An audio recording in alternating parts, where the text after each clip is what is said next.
I don't deserve it. You won't give up on me. I am a child of a father who loves me. Yes, I am. Yes, I am. Made in the image of God. Yes, I am. Yes, I am. And I will not forget. My life is in your hands. 'Cause I am a child of a father who loves me. Yes, I am. Yes, I am.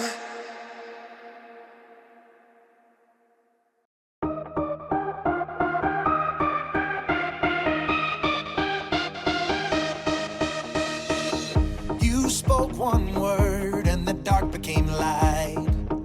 I believe it, yeah. You spoke my name and my heart came to life. I believe it, yeah. I wanna sing about it, I wanna scream and shout it. I'm gonna sing it right now. At the top of my lungs I sing.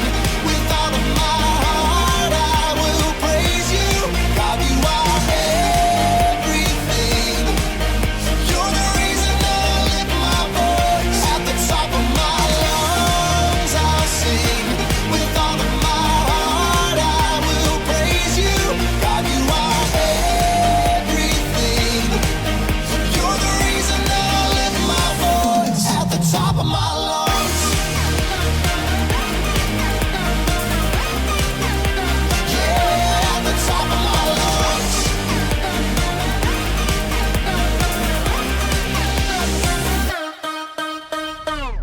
You're all I need every day in my life. I believe it, yeah. You're all I need, always here by my side.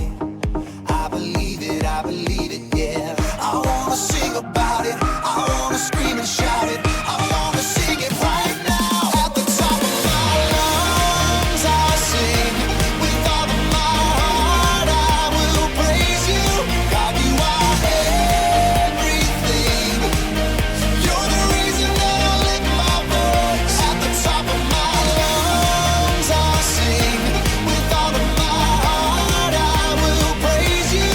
God, you are everything. You're the reason that I lift my voice. At the top of my lungs. Yeah, at the top of my lungs.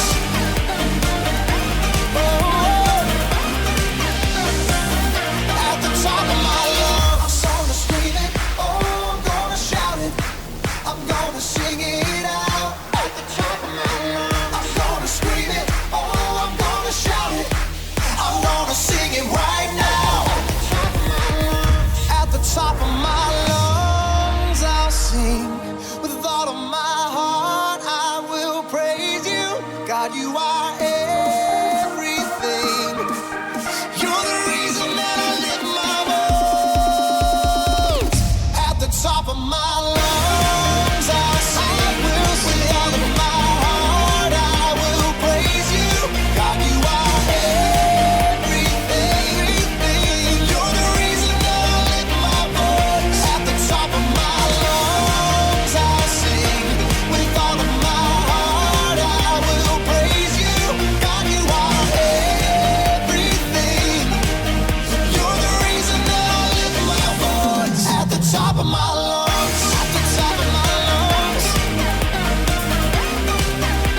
Yeah, at the top of my lungs.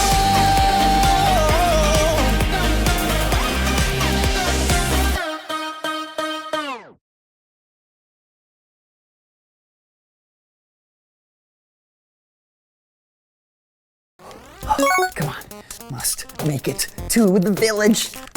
Oh, look at it, it's a cute bunny. I will save you. Oh, hi, welcome to Story Lab. This week we're taking a look at the story of a guy who ran away, braved a fishy storm, and ended up in a desert.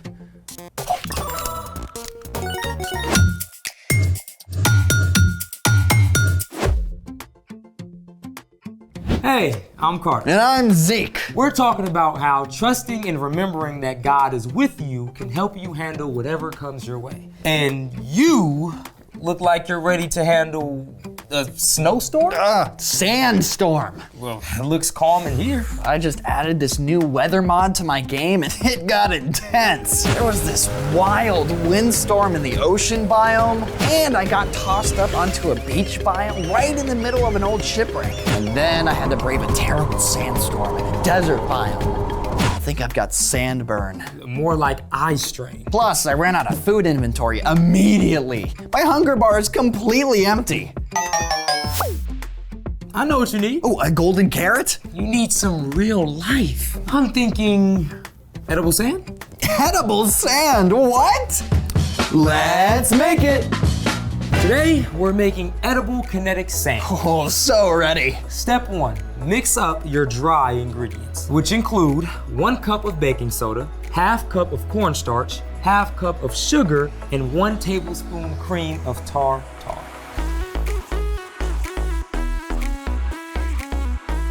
Okay, when do we add color?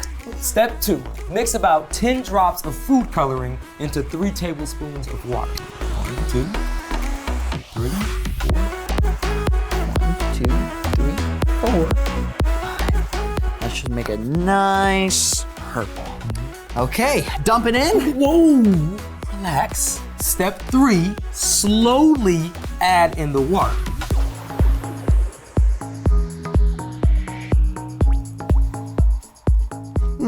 Still kind of crumbly. Well, a little water goes a long way. So at this point, we just add a tiny bit at a time until it's perfect. All right. Now mix that. You might need to use your hands. I'll try that.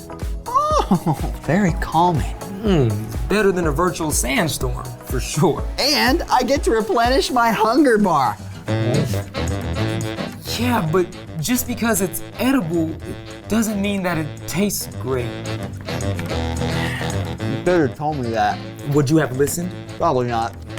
Speaking of someone who didn't listen well the first time, it's time for The story before the story.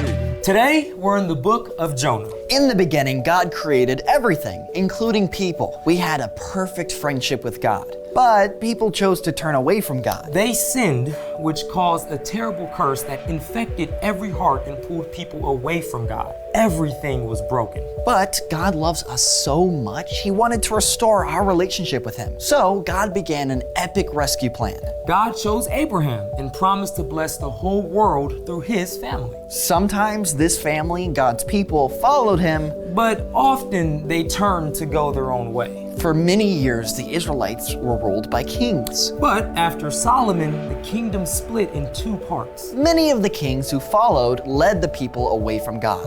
So God sent prophets to speak truth to these kings and even to other nations. Which is where our story starts. Take it away. Hey everyone, I'm Brian. The last part of what we know as the Old Testament contains a group of books known as the prophets. Now, most of these books record the words of the prophets that God sent to speak truth to the kings of Israel and Judah. But the book of Jonah is unique. The prophet Jonah lived during the time of Jeroboam II, one of the worst kings of the northern kingdom of Israel. And Jonah was what you might call, well, a reluctant prophet. One day, the Lord spoke to Jonah. Go to the great city of Nineveh. Preach against it. The sins of its people have come to my attention. Now, you should know that Nineveh was the capital city of Assyria, the big bad villain of Jonah's day. And as you can imagine, Jonah was not excited about taking a more than 500-mile road trip into the heart of enemy territory. In fact, Jonah decided to run away from God. Brilliant move, right? Well, instead of heading northeast toward Nineveh, Jonah went to the harbor at Joppa and hopped on a boat heading for Tarshish. Yeah, pretty much as far as you could go in the opposite direction. Jonah went below deck for a nap. But while Jonah was sleeping, God sent a wild wind. The sailors panicked as the ship creaked and cried out to the false gods they worshipped. Finally, the captain hauled Jonah out of bed. How can you sleep? Call out to your God for help! At last, Jonah confessed that he was running away from God. The sea was getting higher, and the sailors were terrified. What should we do to make the sea calm down? I know the storm is my fault. Pick me up and throw me in the sea. Well, the sailors didn't want to do this, but the storm got even worse. So at last, they cried out to God. Lord, don't hold us responsible for this man's life. Then they took Jonah and threw him overboard. Yikes. Right away, the sea became calm. But God wasn't done with Jonah. So God brought about a pretty wild plot twist by sending a giant fish to swallow Jonah whole. For 3 days and 3 nights, Jonah was stuck in the belly of that fish. And during this time, he finally cried out to God. When I was in trouble, I called out to the Lord and he answered me. I had almost drowned in the waves and I thought I had died. But you brought my life up from the very edge of death. At the end of 3 days, the Lord made that fish swim to shore and spit out Jonah on dry land. Ugh. Fish vomit. Can you imagine? But definitely better than being wedged inside a fish's stomach. I mean, come on. God spoke to Jonah once more. Go to the great city of Nineveh. Announce to its people the message I give you. And this time, Jonah listened to God. He made the epic road trip to Nineveh. And when he got there, well, the city was so large it would take 3 whole days to cross. Jonah started off walking along those bustling streets, calling out, In 40 days, Nineveh will be destroyed. This was terrible news. And the people of Nineveh actually listened. The message even reached their king, who put aside his royal robes and sat down in the dust and misery. The king sent out a message to the whole city. Don't eat or drink anything. Call out to God with all your heart. Stop doing what is evil. God might take pity on us. Then we won't die. And would you believe it? The people did just as the king commanded. They turned to God and stopped doing wrong things. God saw this. So God showed great mercy and did not get rid of the city of Nineveh. And Jonah was thrilled, right? Actually, no. Jonah sulked because God had chosen to show love to even the enemies of Israel. Because God made this world and created each one of us, God always knows what's best. Even if it means showing mercy to your worst enemy. Whew, that's wild.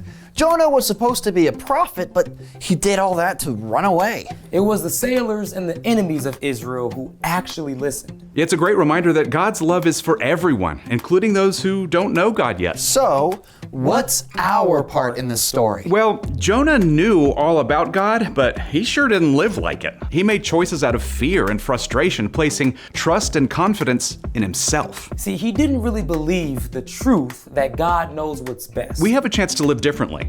You can choose to trust that God is working out even the hardest situations for your good. Like if you get stuck doing a group project with classmates you don't know very well. Or your parents decide that you can't do a sleepover at your friend's house. Or you've got to finish out the basketball season even though you don't like the new coach. You can have confidence and show a good attitude, knowing that God is with you through it all and can make good come from it. Jonah sure missed the boat on that one. Missed the boat? A good one. Crazy as Jonah's story is, we can be confident it's one to study because Jesus himself talked about Jonah several different times. Oh, get this. It was a whale of a story. Huh? Not a whale, just a really big fish. Either way, wouldn't want to be swallowed by one. No. See you next time. So, here's the thing.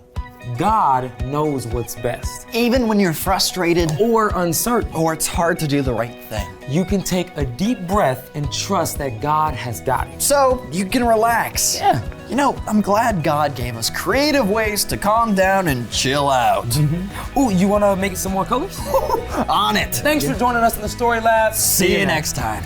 Hey, do you think it'd be tastier if we added cocoa powder? Do we have any? Yeah, we got plenty.